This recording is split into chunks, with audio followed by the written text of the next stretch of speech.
They were all silk and, reds and blues and yellows and green. It was beautiful, beautiful place. Well, this nurse walked in one day and she said, I would like to show you some breast prosthesis. And do any of you all know what the breast prosthesis are? I'm assuming I know some of you in this crowd have had breast cancer, right? Or you know someone who has. By now everybody's been touched by somebody. Well, I had no idea what a breast prosthesis was. But she went on to bring this little thing out of her case and show it to me and explain, and I'm thinking, okay, that was like way out of my league, because we were just screening people. We were hoping that we weren't going to be finding cancer, but we were just screening.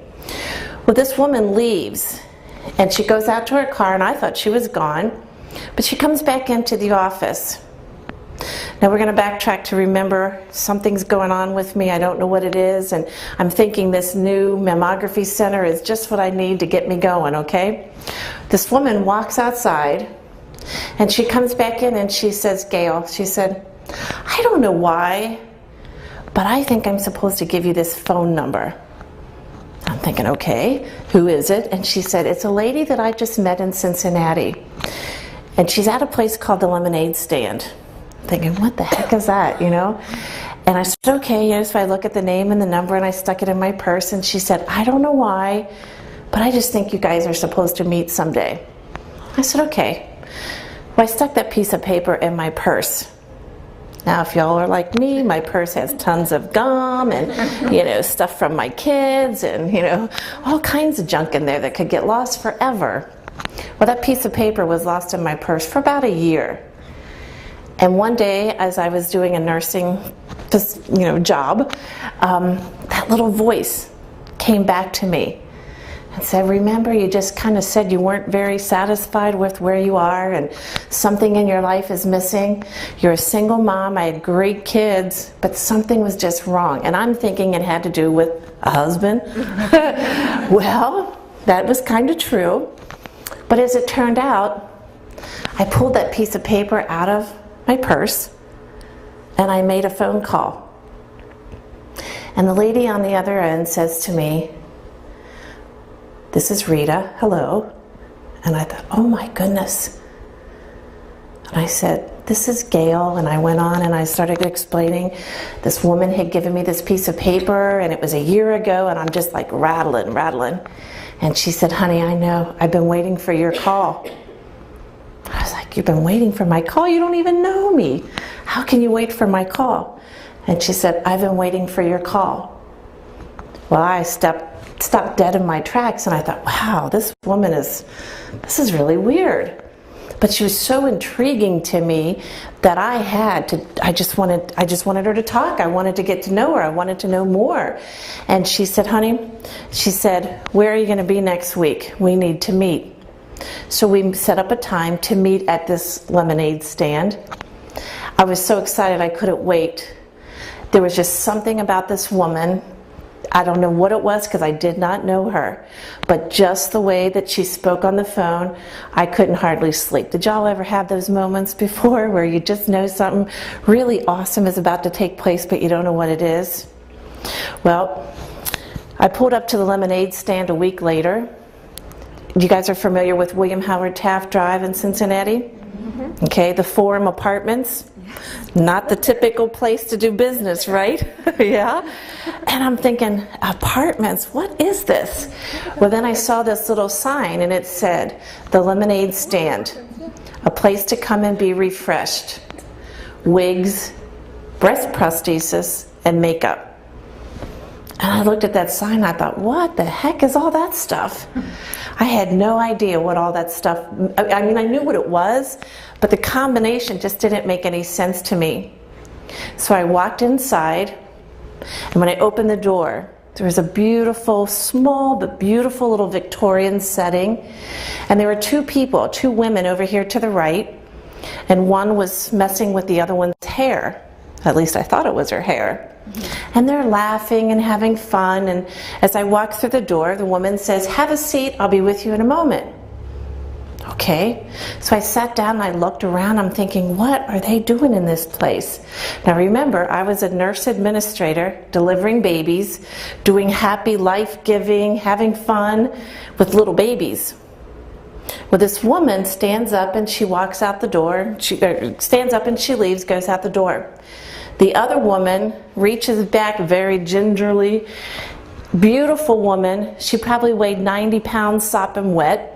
She had this beautiful little denim outfit on. Remember when those were famous? The denim with the big silver sequins and all that. She had the 10-inch red fingernails. Well, she comes out with this cane and she's like, walking real gingerly. And I'm thinking, what is wrong with that woman? She's so beautiful. And she's so young. What could be wrong with her? As the nurse, I'm doing my assessment. How many of you nurses are in here? And we do those assessment things, right? Okay, so I'm thinking, okay, she's had this, or does she have that? Well, here she sits down next to me. And she said, honey, I'm Rita, the woman on the phone. And I just got chills. And I thought, oh my goodness, this is really the woman. I was so excited because she was so beautiful. And she said, honey, I'm dying and I know it, but the good Lord said that if I hung on long enough, He was going to send somebody to carry on this business. And as soon as you walked through the door, I knew it was you.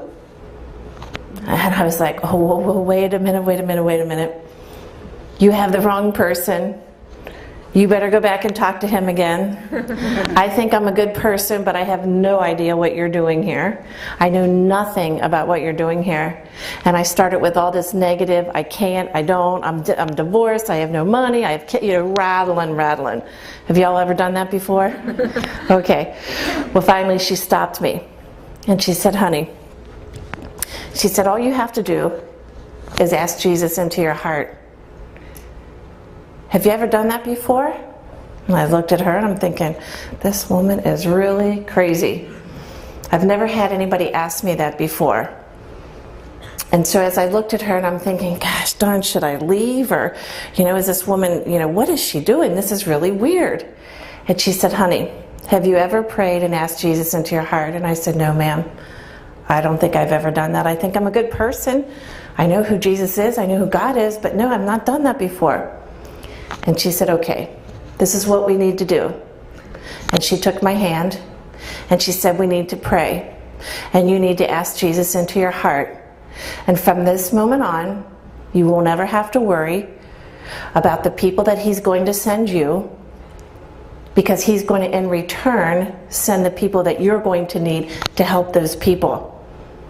Wow. What a deal. Because He was going to have to send an army of people, because I knew nothing about cancer. I knew nothing about running a business, never done it. No one in my family had ever run a business. I was a single parent, barely feeding my kids. And she's asking me to run a business. Yeah, right. Have any of y'all had a feeling where somebody's asking you, or you feel like you're being called to do something that you're not equipped for? Any of you all? Come on, somebody has to feel that way. Okay, all right. Well, when Rita and I were done praying that day, I got in my car, no air, no heat, no radio, driving down saying, okay, God, this is really bizarre. I don't know who this woman is, and I've never had anybody talk to me like that before. But if this is for real, you have an awful lot of work to do, because you know me. And she says you really know me, and you're going to be able to send the people that are going to help me do what she's asking me to do in running this business. And if it's really true and you really want me to do it, we got a lot of work cut out. And I drove down. As I'm going down the hill and tears are running down my face, because I had no idea what was happening to me. I just knew I needed to go and give my 2 weeks notice. So I went the next day and I gave my 2 weeks notice at my job. And it was really kind of cute because the doctors were so sweet. But we'll find something else for you to do. We don't want you to leave. I said, no, I need to do this. I don't know why, but I need to do this. My family, oh my goodness, my parents were ready to like put me in a straitjacket. You know, you have kids, you can't be doing this. What are you thinking? You know, they thought because I had gone through a divorce that now I lost my mind on top of it. And I said, you know, I'm really not sure. I just know that I'm supposed to do this. I just know what I know in my heart, that I need to do this. And I'm either going to do it with you all, or I'm going to